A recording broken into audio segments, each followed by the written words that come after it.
Hello and welcome back to my garage. It's been a while since the last video. I'm kind of hung up here in the Nova rebuild department. But today we're going to do something different. Since I've been making these videos, some friends and family have been reaching out to me with their car problems and asking me to help them fix their cars. One of those people is my stepfather, Kim.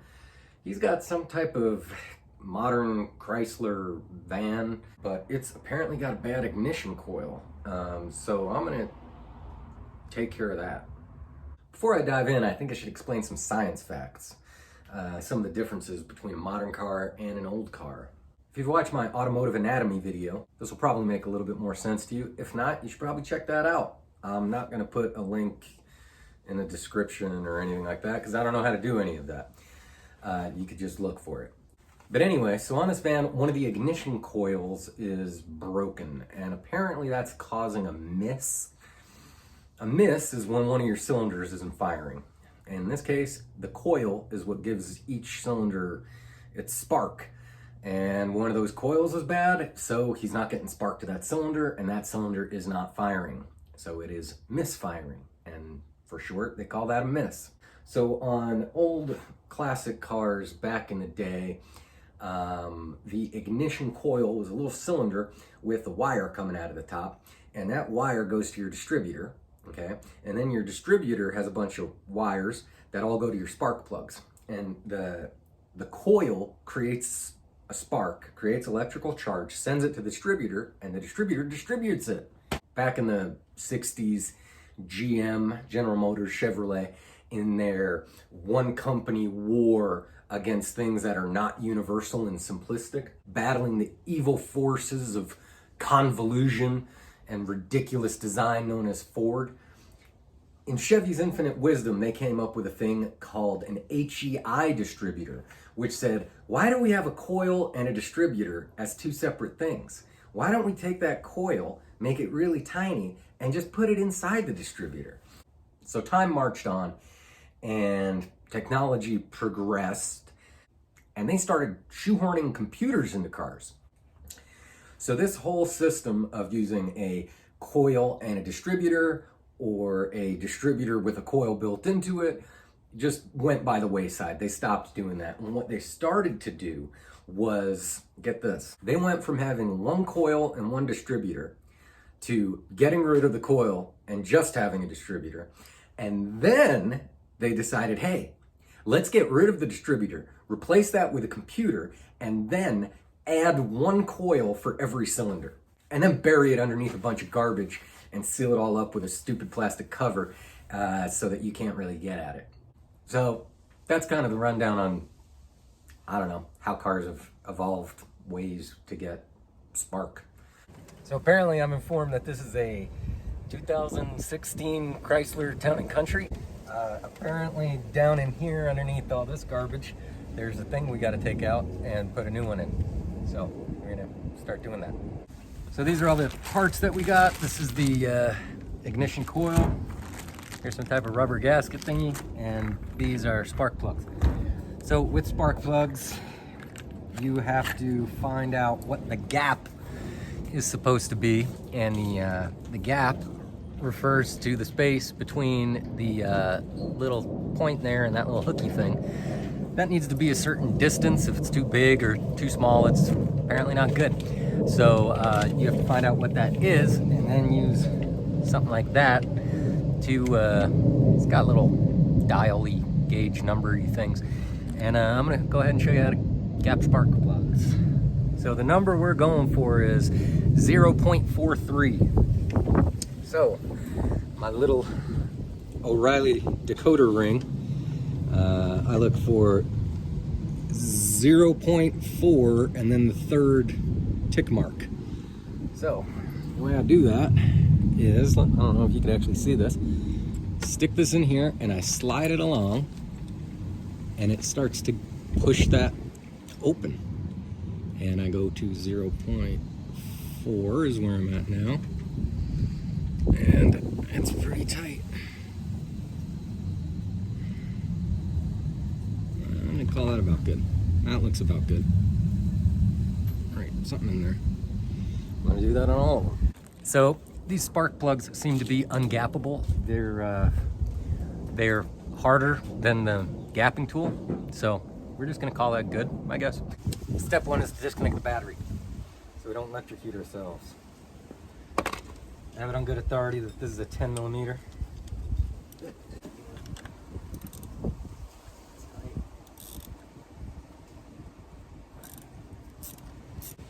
Okay, so you only ever have to take the negative off, so we're good, because the positive is what has the ground on it. As long as it's grounded, it's not going to electrocute you. So the theory goes. All right. And this guy, you just muscle that off, I suppose. Yep. Think.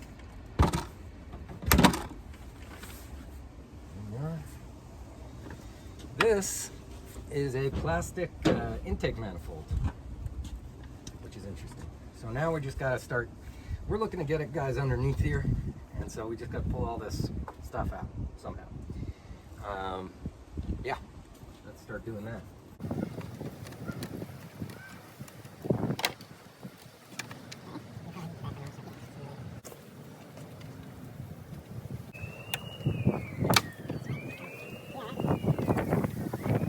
Ow. Yep. I just did exactly what you said not to do. First blood. There we go. Get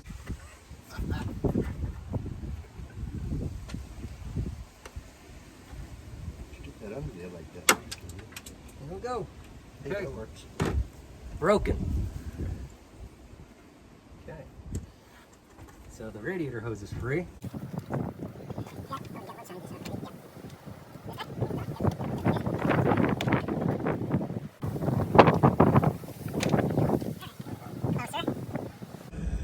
It's just annoying to know that a team of engineers has conspired to make this as difficult as possible. Well, they weren't actual friends of mine.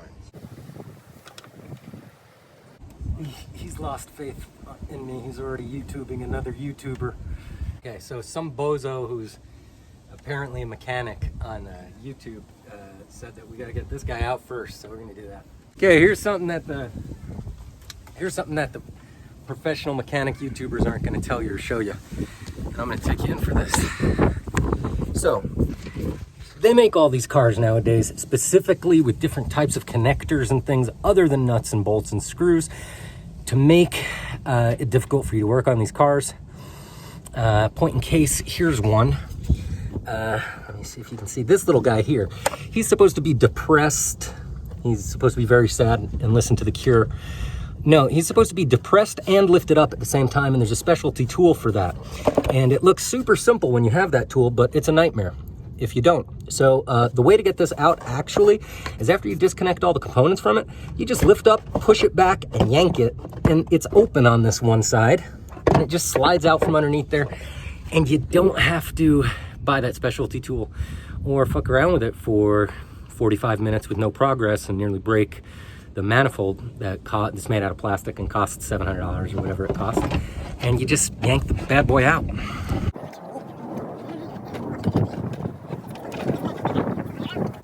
And that's that bad boy out. So it's held in with these rubber grommets in the back, and so that's the back of it. It sits in like this kind of, and that nasty weird fasteners here, and it's connected to the what is that, throttle body, I guess. And so you kind of just wiggle it that way and it'll come off of that weird post connector, and then you yank it out. Now, as an electrician, what would happen if I put my right elbow on? Oh, don't do that. I guess if the rest of you, you're leaning I mean, it's against the grounded. metal. It doesn't want to do. What's grounded? This is grounded, I believe. Yeah. Yeah, but if you go that and you're touching any of the stuff that the ground is I see touching. so many guys though. They are super cavalier. I'm not, but I see a lot of guys who are just super cavalier around batteries and do all kinds of crazy stuff, having zero fear and trepidation around them. And they're always doing stuff that I think would light you up like a Christmas tree. Oh, my back. Okay, so I've got this loose. When I was in the service, I got 10,000 volts through this finger. I reached in, it was a gigantic fucking Chrysler electronic tube. But it was like 6 feet tall, this fucking tube. And the voltage on the plate of that thing was 10,000 volts. I got my finger in between that and the ground. And it never bled. It burned a hole straight through with a little tunnel. And it never bled. It hurt like hell.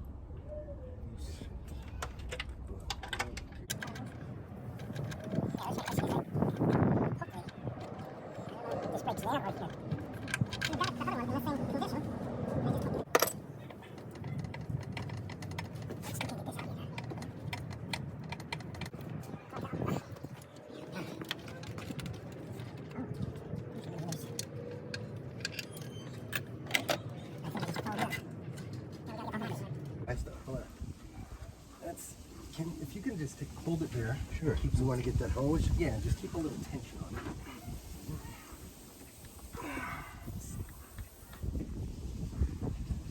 It does not want to go. Come on, you baby. Pull it. Pull. There you go. You're loose. The juice is loose. We've gotten it open, and these are the coils. This is the intake, I guess. That's the cylinder head? I don't know. Something crazy technology. But we got 6 more of these in the back. 3. Or rather 3, for a total of 6. And there's a spark plug under each one of those that we're going to go ahead and rip out. This bad boy just should pull up and out, right? Absolutely. So that is the bad one. Now down in this tube, see this.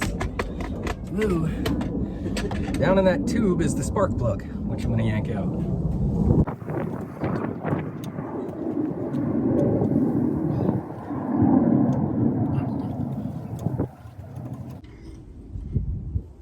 Alright, there's our spark plug. Like Norm Abrams with a band-aid.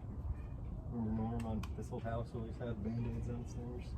No, I never watched This Old House. You never did? Bob Vila would walk around talking shit like he knew everything.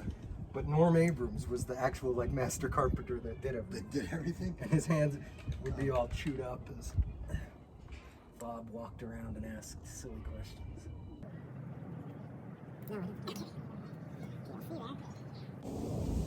So in the hypothetical, this is fixed.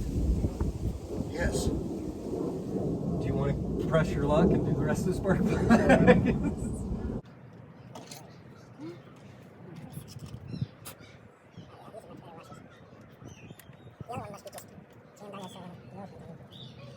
Motor oil kind of goes that way. Alright.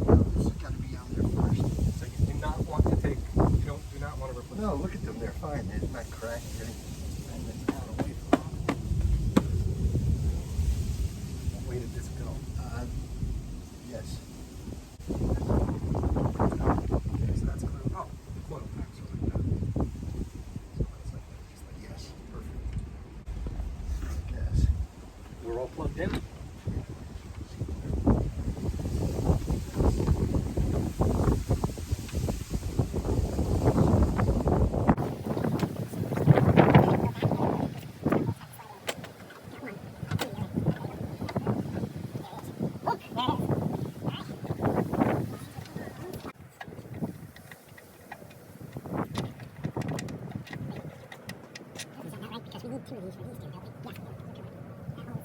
All right, so we got the manifold back on. We got all the things stuck back in. You're in front of the camera.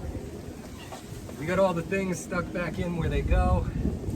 Including this guy. Now we're gonna just put the battery cable back on. It's got charge.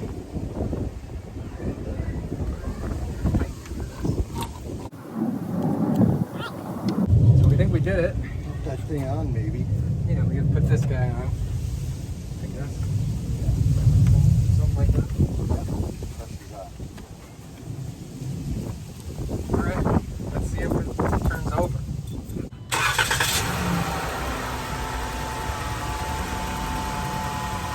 It seems to be running. It seems to be that. It is that.